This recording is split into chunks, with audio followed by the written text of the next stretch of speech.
भगवान श्री राम के जन्म के कारण क्या है, भगवान श्री राम ने क्यों जन्म लिया, आप सभी बात मुझे बताइए। वंदऊ पद धरि धरणी श्रु विनय करु कर जोरी, वर्णहु रघुवीर विमल जसु श्रुति सिद्धांत निचोरी। आप श्रुति सिद्धांत शब्द का निचोड़ करके भगवान राम का यश का वर्णन कीजिए। जैसे पार्वती जी ने ऐसा प्रश्न किया, भगवान शिव को बहुत आनंद आया। भगवान शिव की आंख बंद हो गई।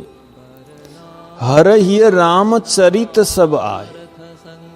भगवान शिव के हृदय में रामचरित्र आने लगा। प्रेम पुलक लोचन जल छाए, आंखों से आंसू बहने लगा, शरीर में पुलक होने लगा। श्री रघुनाथ रूप उर आवा, हृदय में भगवान श्री राम का रूप दर्शन करने लगे। परमानंद अमित सुख पावा, भगवान श्री राम उनके इष्ट देव है। हृदय में भगवान राम का ज्योतिर्मय रूप देखे परमानंद हुआ, अमित सुख पावा। और क्या हुआ, भगवान राम का हृदय में रूप दर्शन करते करते समाधि लग गई। बहुत जोर करके नीचे लाए, क्योंकि भगवान राम की कथा के समाधि लग जाएगी तो भगवान की राम की कथा होगी नहीं। तो अपने मन को फिर नीचे उतारते। जैसे भगवान श्री राम कृष्ण दक्षिण से मुहुर्मुहु समाधि होती थी उनको। जब भक्त लोग बैठे होते थे तो वो कहते थे, मैं भक्त के साथ बात करूंगा, मुझे समाधि सुख नहीं चाहिए। देखिए, भगवान श्री राम कृष्ण भी बात करने के लिए अपने मन को समाधि सुख से नीचे उतारते थे। यहाँ भी हम देखते हैं कि मगन ध्यान रसदंड जुग पुनि मन बाहर के, लेकिन उसने मन को बाहर किया और पहले वंदन करने लगे। किसको वंदन करने लगे? वंदहु बाल रूप सोई रामु, सब सिद्धि सुलभ जपत जिसु नामु। मंगल बाल रूप सोई रामु, जो बालक रूप राम का है वो भगवान शिव जी को बहुत प्यारा लगता है। वंदहु बाल रूप सोई रामु, सब सिद्धि सुलभ जपत जिसु नामु। जिसका नाम करने से क्या होता है? सब सिद्धि सुलभ हो जाती है।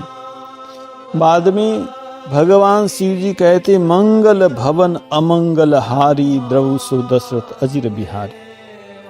देखिए, भगवान हर समय हमारा मंगल ही करते हैं। मंगल भवन अमंगल हारी, द्रवु सो दशरथ अजिर बिहारी। वो कृपा करे जो दशरथ के आंगन में खेल रहे, विहार कर रहे, वही बालक राम मेरे पर कृपा कर। भगवान मंगल भवन है।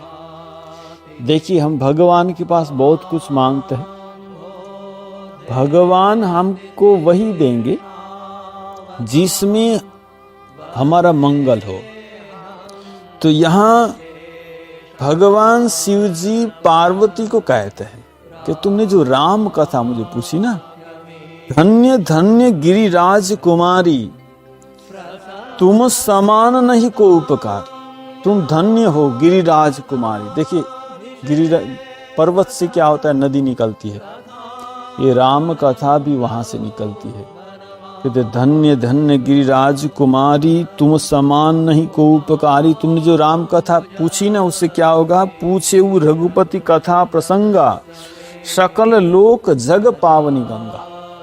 ये जो भगवान राम की कथा है सबको पावन करेगी। जो राम कथा सुनेगा वो पवित्र हो जाएगा। तुम धन्य हो गिरिराज कुमारी कहते, क्योंकि पर्वत से तो गंगा निकलती है। राम कथा भी तुमने पूछा तो भगवान शिव जी के मुंह से निकलती है। यहाँ भगवान शिव इतने प्रसन्न हुए और कहने लगे कि देखो, ये जो भगवान का नाम है, विबसौ जासु नाम नर कह। कोई अनिच्छा से भी राम बोल दे तो क्या होगा? जन्म अनेक रचित अगध है, अनेक जन्म का पाप नाश हो। कोई ने एक बार राम वैसे बोल दिया बिना श्रद्धा से, बिना भक्ति से, तो यहाँ भगवान शिव कहते हैं कि बीबसहु जासु नाम नर कही जन्म अनेक रचित अगध है, अनेक जन्म का पाप नाश हो जाता। भगवान श्री रामकृष्ण देव कहते हैं कि एक 1000 साल से कोई एक घर में अंधेरा है, तो जब दीपक जलाया जाएगा तो क्या होगा? प्रकाश हो जाएगा दीपक जलाने से तुरंत ही। वैसे ही भगवान का नाम करने से सब पाप नष्ट हो जाता है। और जो अनिच्छा से करता है उसका भी ऐसा होता है। तो सादर सुमिरन जे नर कर ही, जो भक्ति के साथ, श्रद्धा के साथ भगवान का नाम करेगा उसका क्या होगा? भव बारिधि गोपद इवतर, भव सागर गाय के पैर के समान छोटा हो जाता। स्वामी विवेकानंद कहते संपद तव श्रीपद भव गोष्पद बाल्य था।